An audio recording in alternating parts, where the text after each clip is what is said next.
그래서 신학교 가는데 반대했기 때문에 아무도 도와준 사람이 없었습니다. 그래서 도서관에서 잠을 자면서 의자 4개를 붙여놓고 겨울에 그 침낭 속에 들어가서 잠을 자고 했거든요. 전수화 때는 있을 곳이 없으니까 교회에 사무실, 우리 교회 같이 사무실이 있으면 그 사무실 바닥에 침낭 하나만 그 속에 쏙 들어가서, 침낭 안에 들어갈 수 있잖아요. 쏙 들어가서 그렇게 2년을 전수화 때 1년, 2년을 그렇게 살았습니다. 그래서 집이 없었어요. 그래서 어디로 끝나면 어디로 갈까? 어디로 가서 쉬지? 어디로 가서 있어야지? 이런 생각이 들 정도로 했었는데 하나님께서 이렇게 집도 주시고 가정도 이룰 수 있게 하시고 아내도 주시고 또 모든 것을 주셨구나라는 생각이 드니까 너무나 행복한 거예요. 제가 고등학교 3학년 때 예수님을 처음 믿었는데 고등학교 3학년 때 예수님 믿을 때 제 친구들이 여러 명 있었습니다. 그 중에서 끝까지 남아서 교회에 충성하고 열심히 지금까지도 신앙생활하는 친구가 8명이 있습니다. 그 8명의 친구가 그 중에 3명이 목사예요. 그리고 나머지는 안수 집사고 또 아주 교회에서 귀하게 일들을 하고 있습니다. 그런데 이 8명의 친구들이 다 어떻게 사나 보면요, 다 평안하고 평탄하고 행복하게 삽니다. 그래서 힘든 가정이 하나도 없어요. 어려운 가정이 하나도 없습니다. 고등학교를 나온 친구도 있고 전문대를 나온 친구도 있고 또 다른 여러 사정이 있어서 힘들게 살아온 친구들도 있습니다. 그런데 지금 사는 모습을 보면 다 평탄하고 평안하게 살아요. 그래서 제가 느끼는 것이 뭐냐면 예수님을 믿고 예수님을 따르고 하는 것이 절대로 후회가 되는 일이 아닙니다. 그래서 저희 딸들에게도 남자 사귈 때 먼저 예수님 믿느냐 이것부터 물어보라고 그랬어요. 왜? 정든 다음에는 못 헤어지잖아요. 아마 우리 애들도 보면 사귀어서 이제 정들어가지고 엄마가 헤어져, 아빠가 헤어져 라고 하면 헤어지지 않을 거예요. 한 번은 물어보더라고요. 아빠 저런 상황이면 아빠는 헤어지려고 하겠어요? 제가 그랬어요. 정들었는데 어떻게 헤어지냐고 하냐고. 그러니까 미리 예수 믿는다고 물어보고 사귀라고. 제가 그렇게 얘기를 했어요. 그리고 사실은 그 인생을 책임지는 거는 자신이 해야 하잖아요. 예수 잘 믿는 사람하고 살면은 얼마나 행복합니까? 제가 보니까 예수 진짜 잘 믿으면요, 술도 안 먹잖아요. 정말 예수님 잘 믿으면 담배 안 피잖아요. 예수님 정말 잘 믿으면요, 바람을 피겠어요? 정말 예수님 잘 믿으면 교회하고 가정밖에 없어요. 제가 볼 때 그래요. 그러니까 진짜 예수님 잘 믿는 것이 행복한 길이고 예수님을 잘 믿고 살아가는 것이 정말 그 인생이 의미 있는 인생이고 아름답게 꽃피는 그런 인생이 되어지는 것입니다. 그래서 사실은 예수님 믿고 살아가는 것이 얼마나 행복한가 여러분 우리가 정말 더 깨달으시고 여러분 아시기 바랍니다.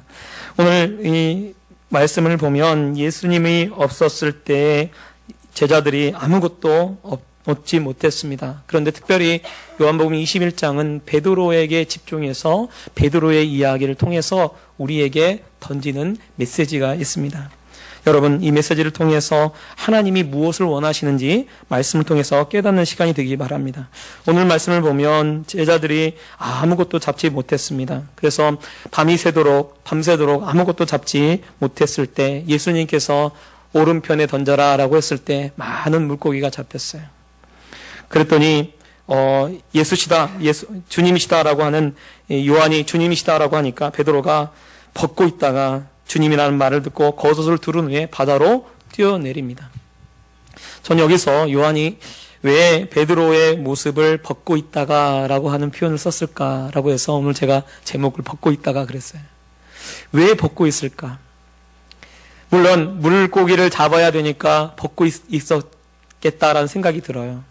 그런데 사실은 이 말을 안 써도 되는 거거든요.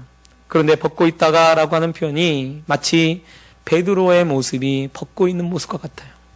예수님을 떠나고 예수님을 멀리 떠나 있는 그 몸의 그 영적인 상태가 벗고 있는, 아무것도 걸치지 못하고 벗고 있는 모습과 같아요. 그리고 영적인 모습이 드러나는 거죠. 여러분, 힘들고 어려운 일이 딱 일어나면요, 사람의 밑바닥이 드러납니다. 정말이에요. 힘든 일이 딱 닥치면요, 그 사람의 믿음이 드러나요. 믿음이 정말 있는지 없는지 언제 드러나냐면요, 좋을 때는 전혀 드러나지 않아요. 좋을 때는요, 다 예수 잘 믿는 것 같아요. 그런데요, 힘들고 어려운 일이 딱 생기잖아요. 그러면요, 그 밑바닥이 드러나요. 믿음이, 저 사람 믿음이 어느 정도인가, 그게 딱 드러나기 시작합니다. 힘들고 어려운 일이 있을 때 어떤 사람들은요, 베드로처럼 물고기 잡으러 돌아가요. 나는 다시 물고기 잡으러 가겠노라 라고 돌아가요. 또 어떤 사람은 힘들고 어려운 일이 있을 때 오히려 더 주님께 더 가까이 나아가는 사람이 있습니다. 오늘 왜 베드로에게 아무것도 잡히지 않는 그런 일이 일어나게 될까? 저는 이 베드로가 고기를 잡으러 가서 그물을 처음에 던졌을 때는 아무 생각이 없었을 것 같아요. 그런데 막 던지다 보고 계속 던지는데 아무것도 안 잡힙니다. 근데 아무것도 안 잡히면서 한 2시간이 지나고 3시간이 지나고 4시간이 지나면서 이상하다. 그럴 것 같아요. 이상하다. 왜 이상할까? 아무것도 안 잡히니까. 그런데 아무것도 안 잡히면서 어떤 생각이 들까? 여러분, 누가복음 5장에 예수님의 제자로 부르심을 받았던 베드로가 그날 밤에도 사실은 아무것도 잡히지 못했어요. 그래서 밤이 맞도록 수고했어요. 밤새도록 수고했지만 아무것도 잡지 못했습니다. 베드로가 그물을 던질수록 그물에 아무것도 잡히지 않을수록 누가 생각났을까요? 바로 그때 예수님의 모습이 생각나고, 그리고 그때 예수님의 하셨던 말씀이 생각나도록 되어지는 거죠. 여러분, 왜 우리의 삶 속에 가끔씩 아무것도 잡히지 않는 일들이 일어날까요? 그것은요, 나를 힘들게 하고 어렵게 하려고 그렇게 아무것도 잡히지 않는 것이 아니라 예수님을 기억하고 예수님을 생각나도록 하기 위해서, 주님을 기억하고 하나님께로 나오도록 하기 위해서 그러한 일이 우리의 삶 속에 일어나는 줄 여러분 아시기 바랍니다. 그래서 사실은요, 힘들고 어려운 일이 일어나잖아요. 그리스도인들에게 힘들고 어려운 일 뒤에는요, 항상 어떤 일이 일어나냐면 기적이 일어나요. 항상. 또 사람이요, 제가 제 인생을 딱 돌아보니까 인생에 이렇게 전환점이 있을 때, 변하게 될 때, 뭔가 조금 달라지게 될 때는 항상 보면요, 어려운 일이 있어요. 어려운 일이 없으면요, 변하지가 않아요. 그런데 어려운 일이 딱 있을 때요, 그때 어떻게 대처했느냐에 따라서 내 인생이 달라지더라고요.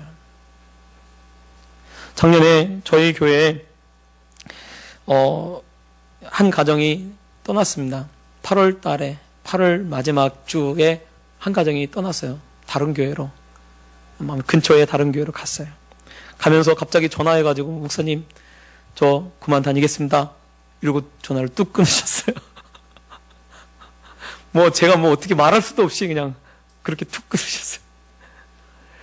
그런데 또 어느 집사님이 또 이사 간다고, 멀리 이사 간다고 막 그러시는 거예요. 그래서 갑자기 마음속에 어떤 생각이 드냐면, 큰일 났다.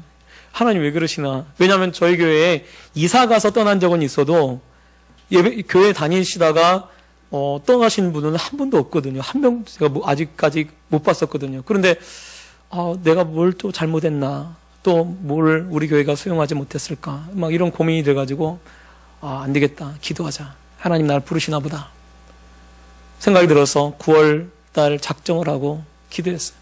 밤에 와서 기도하고, 낮에도 와서 기도하고, 새벽에도 기도하고, 그래서 하루에 최소 3시간 이상씩 기도를 작정을 하고 기도를 했습니다.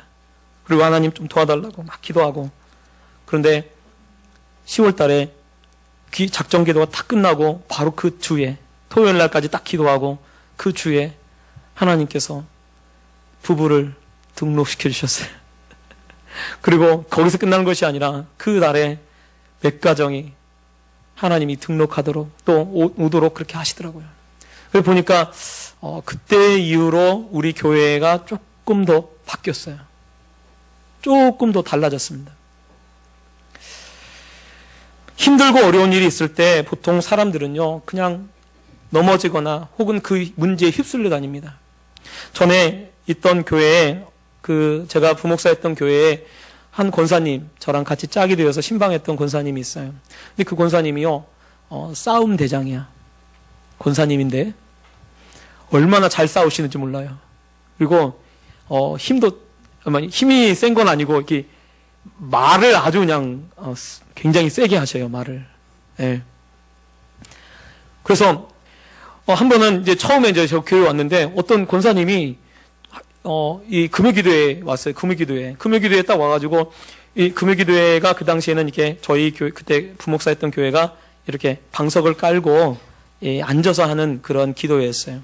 그런데 방석을 깔고 있는데 원래 9시 반에 금요기도회가 시작합니다. 그래서 9시 반에 시작해서 30분 찬양을 하고 그 10시부터 기도를 시작하는 거예요. 그런데 9시 30분에 시작해서 이제 저는 부목사니까 뒤에 있어가지고 뒤에서 사람들 오는 인사하고 안내하고 이러는데 9시 50분쯤 돼가지고 한 권사님이 딱 들어오는 거예요. 그리고 그 권사님이 딱 살펴보더만 앞쪽으로 가서 누가 딱 앉아있는데 발로 툭툭 치는 거예요. 발로. 비키라고. 자기 자리라는 거예요.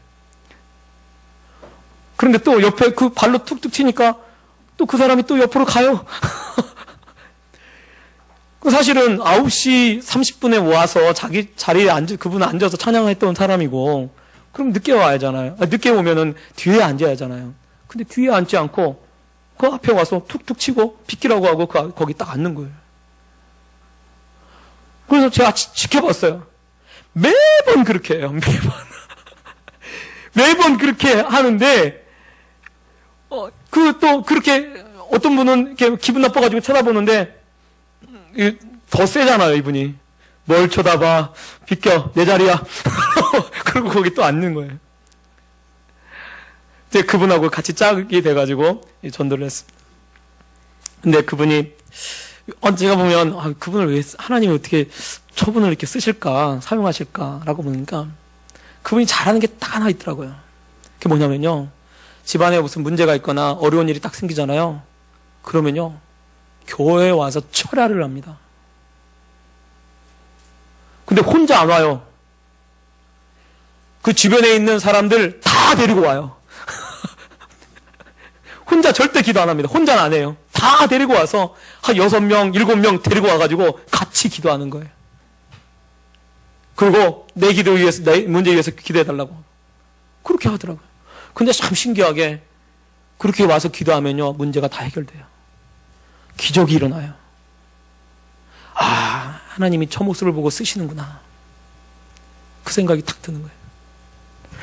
여러분, 힘들고 어려울 때 여러분 어떻게 합니까? 왜 힘든 일이 일어날까요? 주님이요, 우리를 부르시고 찾으시는 줄 여러분 아시기 바랍니다. 그러면요, 힘든 일이 일어나고 어려운 일이 일어날 때 우리가 어떻게 하나? 주님께 더 가까이 나가세요. 베드로처럼 도망가지 마시고 주님께 더 가까이 나가세요. 그걸 주님이 더 원하시는 줄 여러분 깨달으시기 바랍니다. 또 베드로가 주님이 오셨다는 소리를 듣고요, 벗고 있다가 겉옷을 두른 채 물 위로 뛰어듭니다. 여러분, 겉옷 입고 수영하는 사람 별로 없어요. 보통 옷을 벗고 겉옷을 입었으면 겉옷까지 벗고 수영하는 거죠. 또 말씀을 보면 왜 베드로가 배에 있다가 물속으로 뛰어들었어요. 아니, 예수님이라는 소리를 듣고 주님이라는 소리를 듣고 겉옷을 두르고 물속으로 왜 들어갑니까? 그럼 물속에 들어가면 뭐만 남습니까? 뼈만 남아요? 물속에 들어가면 고개만 나오잖아요. 물속에 들어가면 고개만 나와요. 아마 베드로는 어부였으니까 수영을 잘했을 겁니다. 고개만 나오고 고개만 둥둥 떠 있는 거죠. 근데 뭘 입고 있어요? 겉옷을 입고 있어요. 수영하기도 굉장히 힘들 겁니다. 근데 왜 예수님이라는 소리 듣고 갑자기 물속에 뛰어듭니까? 너무 이상하죠? 이건 왜 그럽니까? 예수님을 피하기 위해서 그래요. 베드로가 시험이 드니까, 베드로가 죄책감에 빠지니까 예수님 피하는 거예요. 또 말씀을 보면 예수님이 바닷가에 딱 오니까 바닷가에 예수님이 이 숯불도 피워놓고 식사도 다 준비해놨어요. 떡하고 생선도 거기에 이미 있습니다. 그런데 바닷가에 지금 제자들은 예수님 말씀을 보면 예수님 곁에 제자들이 있어요. 왜냐하면 요한이 그걸 봤으니까 그 옆에서 있어요. 그런데 베드로는 어디가 있냐면요. 베드로는요. 물고기 끌어올린 그물 옆에 있습니다. 바닷가에 있는 거예요. 평상시 베드로의 모습은 그런 모습이 아니죠. 아마 베드로가 예수님이 딱 그렇게 예수님이 딱 나타나셨으면 주님! 이러고 달려가서 주여! 이러고 아마 달려갔을 거예요. 근데 그런 모습이 아니에요. 지금 물속에 빠지고 고개만 눌고 이러고 있다가 이 제자들이 그물을 해서 이 배를 저어 갔을 때 바닷가에 가가지고 거기 그물 옆에서 서성이고 있는 거예요. 다른 제자들은 다 예수님 옆에 있는데 베드로만 거기서 서성이고 있는 거예요. 그러니까 예수님이 말씀하시죠. 뭐라고 말씀하시냐면 지금 잡은 생선을 좀 가져와라. 지금 잡은 생선을 가져와라 라고 하니까 그때서야 베드로가 예수님께 가까이 나옵니다. 죄책감에 사로잡히니까 베드로가요 예수님을 가까이 하지 못하는 거예요. 그리고 예수님을 이렇게 가까이 가서 나아가려고 하는데 자꾸만 꺼리끼는 거죠. 우리도 마찬가지 아니겠습니까? 죄가 있으면 자꾸 주님께 가까이 가려고 하는 것이 그런 마음이 안 생기죠. 그런데 예수님이 멀리 떨어져 있는 베드로를 자꾸만 자기 가까이 오게 하십니다. 왜 예수님이 그렇게 가까이 오게 할까요? 그것은 예수님이 베드로를 사랑하시기 때문에 그래요. 베드로가 예수님을 사랑합니다. 그래서 뒤에 보면 우리가 이제 다음 주에 살펴볼 건데 말씀해 보면 여러분 다 아시죠? 요한의 아들 시몬아 내가 나를 사랑하느냐라고 부를 때 주여 내가 주를 사랑하는 줄 주께서 아십니다 라고 그렇게 얘기를 하죠. 사실은 가까이 가려고 하는 사람이 여러분 더 그 사람을 사랑하는 거예요. 제가 저도 우리 아내랑 연애를 했잖아요. 연애를 할 때 보니까요 자꾸 가까이 있고 싶지 떨어져 가고 싶지 않아요. 손을 붙잡고 가고 싶지 그리고 더 가까이 있고 싶지. 그래서 어떤 생각이 드냐면 결혼을 왜 하나 헤어지기 싫어서 결혼하는 거예요. 헤어지기 싫어서. 또 우리 아이들도 보면 사실은 제가 우리 아이들한테 좀 엄하게 합니다. 그래서 우리 아이들이 막내 빼놓고는 저한테 잘 안 와요. 막내는 와가지고 막 비비고 제 앞에다 앉고 막 이렇게 합니다. 예쁜 거. 근데 우리 애들은 큰 애들은요 이제 컸다고 그러기도 하고 저한테 자꾸 잘 오지 않아요. 근데 보니까 엄마한테는요 비벼요. 비벼. 그랬더니 저희 아내가 그래요. 아유 우리 집은 나를 너무 좋아한다고. 나를 너무 좋아한다고. 그만 좀 좋아하라고. 우리 집안 식구들은 다 나를 좋아한다고 하면서 우리 아내가 막 그렇게 얘기를 하더라고요. 좀 떨어지라고. 근데 막 자꾸 가까이 가죠. 왜 가까이 갑니까? 사랑하니까요. 사랑하니까 자꾸 가까이 가는 거예요. 여러분 오늘 전 말씀을 보면 어떤 생각이 드냐면요. 예수님이 베드로를 더 사랑해요. 베드로가 예수님을 사랑하는 것보다 예수님이 베드로를 훨씬 더 사랑합니다. 그래서 지금 가까이 오게 하는 것이 누굽니까? 예수님이 가까이 오도록 하는 거예요. 여러분, 우리 예수님은 우리를 가까이 오도록 하시는 분인 줄 여러분 아시기 바랍니다. 이게 사실은요, 예수님이 내 바로 옆에 계신 거예요. 아마 예수님이 내 옆에 딱 붙어 계신 줄 여러분 아시기 바랍니다. 우리 애들이 막 몸을 막 비벼가면서 이렇게 하듯이 아마 예수님도 우리 옆에서 가까이 계셔서 우리를 사랑하시고 그렇게 행하시는 줄 여러분 깨달으시기 바랍니다. 그래서 사실은 자신을 배신하고 또 자신을 부인했던 이 베드로였지만 여전히 예수님은 베드로를 더 사랑하시는 거예요. 제가 보니까요. 사랑하면 약자가 되어집니다. 사랑한다고 하면서 강자가 되면 그 사랑하는 게 아니에요. 그러면 두 사람이 사랑하면 누가 더 사랑하는지를 어떻게 하나? 더 희생하고 더 약해지고 하는 사람이 더 사랑하는 거예요. 그래서 사랑하면 지게 돼 있습니다. 사랑한다고 하면서 이기려고 하잖아요. 사랑하는 거 아니에요. 여러분, 우리 주님은요, 여러분한테 져 주시는 거예요. 야곱이 야복 강가에서 이 천사하고 씨름합니다. 왜 하나님이 거기다가 천사를 보냈을까? 아마 야곱이 그 야복 강가에서 하나님께 기도했을 거예요. 하나님, 나를 좀 제발 좀 살려주십시오. 우리 형이 군사 400명을 거느리고 나를 치러 오고 있습니다. 제발 나를 좀 도와주세요. 아마 그렇게 기도했을 거예요. 그렇게 기도하니까 하나님이 사실은 천사를 보내신 거죠. 천사하고 씨름했다라고 하는 것이 무엇이겠습니까? 바로 나를 축복해달라고 기도하는 거였어요. 그래서 야곱이 그러잖아요. 야곱한테 천사가 나로 가게 해라. 날이 세려하니까 나로 가게 해라. 라고 하니까 이 야곱이 나를 축복하기 전에는 내가 절대로 놓지 않겠습니다. 그 사람이 어떻게 합니까? 하도 안 놓으니까 발로 이 환도뼈를 쳐가지고요. 뼈가요, 위골돼 버렸어요. 얼마나 세게 쳤던지 때려가지고 뼈가 위골돼요. 저는요, 때려가지고 뼈가 위골됐다는 거 한 번도 못 봤어요. 부러지는 건 봤어도 뼈가 이거 폭 빠지는 건 못 봤어요. 그런데 정말 그렇게 되어진 거예요. 그럼 왜 그랬나? 왜 거기서 이 야곱이 그렇게 씨름하고 있었을 때 왜 천사를 보내서 하나님이 그렇게 거기서 어떤 말씀을 하십니까? 천사를 통해서 너를 야곱이라 하지 말라. 이제 이스라엘이라 하라. 네가 하나님과 사람과 겨루어 이기었다. 여러분, 어떻게 하나님과 겨루어서 이깁니까, 사람이? 천사가요, 보니까요, 한 번 때렸더니요, 뼈가 위골될 정도로 그렇게 힘이 세요. 그러면 천사가 야곱을 못 이길까요? 이겨요. 당연히 이기는 거예요. 그러면 거기 왜 그런 말씀이 있습니까? 그것은 바로 하나님께서 야곱을 더 사랑하시는 거예요. 야곱을 더 사랑하시니까 져 주신 겁니다. 여러분, 오늘 말씀에 보면 베드로가 예수님을 배신하고 그렇게 멀리 떠나고 했어도 예수님의 눈은 하트인 걸 여러분 아시기 바랍니다. 그래서 하트로 이렇게 보고 계신 거예요.